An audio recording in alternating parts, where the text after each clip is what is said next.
Finally beaten, and it gives Meath fans who stayed in Croke Park a little bit of joy. Ball floated in here, brilliantly gathered by Sheridan. It reached Kieran Ward eventually, and Diarmuid Murphy got a touch, but he couldn't prevent it from going into the back of the net. Yeah, Sheridan knows what he's doing there. I did get a touch of, I think it was Tommy Griffin got a hand on it. But they deserve this, and Ward deserves this. He's shown a lot of style, a lot of class throughout the match. And as you say, eventually they beat Diarmuid Murphy. The full-time whistle blows in Croke Park. Kerry will be contesting the All-Ireland football final for the 6th year in a row, and the 8th time since the 21st century began. It's a repeat of the 2007 All-Ireland final. It's Cork against Kerry again on September 20th. They'll be meeting for the 3rd time in this championship, but on the 3rd Sunday in September, the biggest prize, the Sam Maguire Cup, will be at stake. The players exchange jerseys, Joe Sheridan and Tommy Griffin, but the ability to score goals is crucial, and Kerry had that extra bit of class. Darren O'Sullivan might have been a doubtful penalty. Was the gooch fouled? Was it a penalty? Doesn't matter a hoot, because Darren O'Sullivan tucked it away. A goal after 1 minute of play at the start of the second half by Tommy Walsh, long ball in. Walsh cracked it home, scored a goal at 2 points, all from play. And while Kieran Ward got a goal at the very end to put a bit of respectability on the scoreboard, it's Kerry that's heading to Croke Park yet again. Full-time scoring Croke Park in the second of the All-Ireland football semi-finals. Kerry 2-8, Meath 1-7. You know, the objective of playing in the semi-final is to try and get over the line, get to a final. And we got the battle for Meath that we knew we'd get. You know, people were writing Meath off all the week. It was a perfect scenario for them. It was a difficult game for us to come into after the you know, the high point of the Dublin game. But you know, we're delighted just to get over the line and prepare now for a final against Cork. Well, I have to say that the better team definitely won on the day. Having said that, I thought there were a couple of crucial periods in the game. The first 20 minutes were crucial because we gave away a penalty. I didn't see it; it looked dodgy to me from where I was. But then again, I didn't have a good view of it. And then we missed I thought we missed some good chances in that 20 minutes. So that, if you like, was this 5 or 6 point swing to Kerry. But then we battled back, and we were in touch and distance at half time, and then we gave away the goal, which again, it was a tack that we were on, maybe could have scored, and it went up the field and they got a goal. So from our point of view, looking at with Meath eyes, those were crucial periods of the game. I suppose if you're a Kerry man, you probably say that, you know, they were a better team overall during the game. I think there's been a couple of great battles with Kerry and Meath over the years, and this was no different. Everyone gave it all. There was no one backing away, and no, we're just delighted we came out the right end of it. It's been a couple of great Kerry Cork battles as well. Another one ahead. You must be really looking forward to that one. Oh yeah, obviously every Cork game is special, especially in All-Ireland final, and in fairness to them, they've been the best team in the championship so far. I think their game against Tyrone was very good, and we're just delighted to get another crack at them. I don't think the way we played today would frighten the Dales out of Cork or anything, but that's fine. I mean, we're happy enough to get over this. This was going to be an extremely difficult game for us. Those Meath fellas were never going to lie down. They've got some good footballers that went a direct route. They really tested us, and I know we possibly missed 1 or 2 other goal chances that would have made it comfortable, but I have to hats off to them. They've made huge strides this year, and you know, just delighted for them really that they're back, because you know the football needs Meath. Football needs Meath. Tony, did they underperform today, or were Kerry just much better? Kerry were much better. Kerry are that much better than Meath, and it showed today. Really, the game was over when Tommy Walsh got the goal, you know. But overall, I thought it was a poor enough game of football in poor conditions. But Kerry will be delighted tonight. They're in semi-finals are there to be won. They did enough to get through to the final on the 20th. Their backs played excellently, and they've plenty of work to do on the forward end. Meath just aren't up to that level. They're just not up to the level of Kerry. And when they were put under pressure, the crack showed, their kick passing and the way they supplied the ball into their forward end, it just wasn't up to this level. They've improved all year, definitely, but they're just not at this level yet, Des. Are they number 4 in the country, Joe? Oh, no, I wouldn't think so, you know. No. I mean, Meath's great trick this year was, you know, Christy Cooney's choice of balls from the glass drum, you know, and they had a great run through. That's harsh. No, hold on. They came through the qualifiers well. I mean, they're a mid-Division 2 team. They came through the qualifiers well. They got Mayo.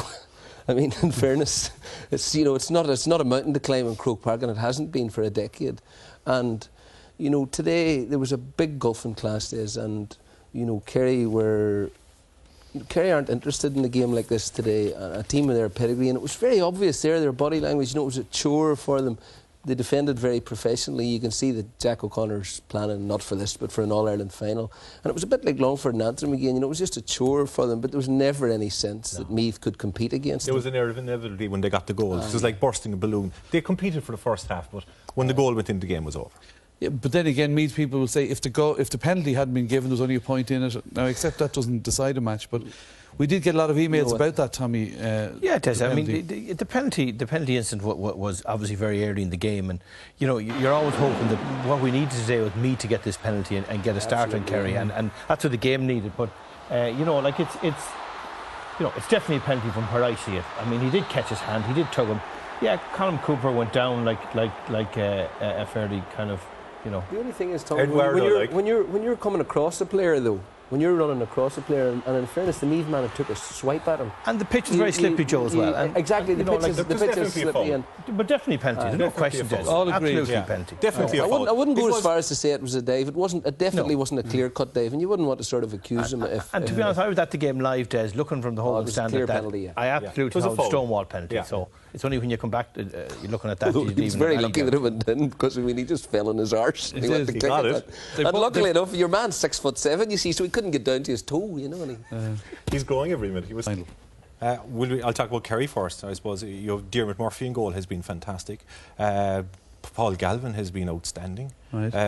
It's very difficult, you know, before the final, because things don't really crystallise. I mean, realistically, when you're talking about the highest level, you're talking about Tyrone, Kerry, and Cork. Which will be judged on the All-Ireland final. Others have done well. I appreciate that. Murphy. Well, Dermot Earley is definitely a standout. Ryan McMillan with Tyrone has had a great season. And Canty is probably the front runner of being Player of the Year in the overall scheme of things, because he's now in the All-Ireland, so he's in the show window. Well, the Player of the Year will come. All-Ireland final. Generally, the rest of the season fails. Although one of the big plus points for Cork is that whereas in previous years you might have said, well, Graham Canty's the standout player. This year, Cork are very machine-like, and Conor Coonahan obviously knows what he's doing. I mean, the team are playing methodically. They're very, very organised. I mean, it would have been very difficult to pick Graham Canty out from others. I mean, in the last game, for example, the reason that we were sort of driven towards Graham was because it was very, very difficult to pick out an individual for Cork. And in that situation, only because a lot of them were good, Well, they have been throughout the year. I mean, they've had very, very high standards. Oh, yes, absolutely. He has had a very good year for Cork, too. Really good year. But in the game when nobody else was playing, he delivered against Limerick. Carl Lacey had. But is it right that the man of the match in the All-Ireland look, All-Stars, Player of the Year, no matter who picks the All-Stars, all right, be it Player of the Season from here, the GPA All-Stars or the Vodafone All-Stars, it's nearly going to 3/4 are going to come from the All-Ireland final. Right. That's just the way the season comes down to that. Well, speaking of which, who are the contenders for man of the match today? You could name loads of them, actually. Like all the Kerry defenders were fantastic. Tommy Griffin, Thomas Sullivan, Mike McCarthy was brilliant. But we had to pick three. So Tommy Walsh, first of all. Tommy came on, got 1-2 at the start of the second half, and Kerry played some fantastic ball into him. Ty Kennelly, he handled an amount of ball and is improving. His kicking is improving, and he's becoming a really important player for Kerry. And then Cian Ward as well for Meath. He got 1-5. We had to pick one player out for Meath, I suppose. Like he scored 1-5, got 2 sides, and tried. And Tom, who got it? It wasn't Joe Bradley, anyhow. It was Ty Kennedy. I mean, he is really bringing something new to Kerry, and I think he's given them a balance that they didn't have. It'll be very interesting to see how they play Tommy Walsh if Donny is back with Kennelly in the team. I suspect only 2 of those 3 will start the next day.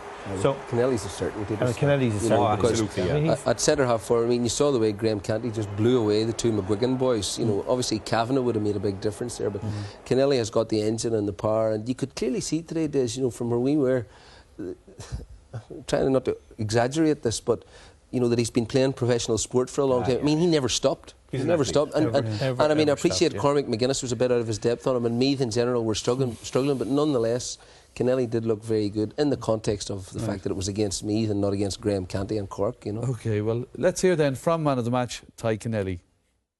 Sean Healy of Ulster Bank is going to present our GAA Football Championship man of the match, Ty Kennelly, with his award. Ty, congratulations. Thanks, Sean. Thanks very much. Well, Tig, into an All-Ireland final. I bet you're already feeling it was worth coming back for. Yeah, look, it's fantastic. I've put a lot into coming back, and look, whatever way the result goes, it's been a success already this year.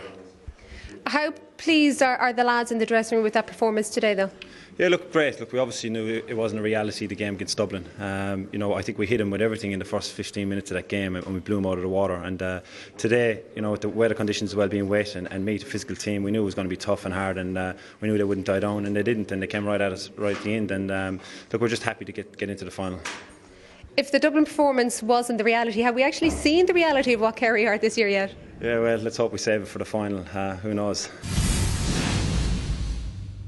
OK then, so I want to come back to one thing today. Pat made the point today, Tony, after Kerry had won, that Cork fans won't sleep well before the final. What do you say? I think Pat is wrong. I think we're looking forward to the final. I think everybody in Cork is looking forward at last to go back to Croke Park.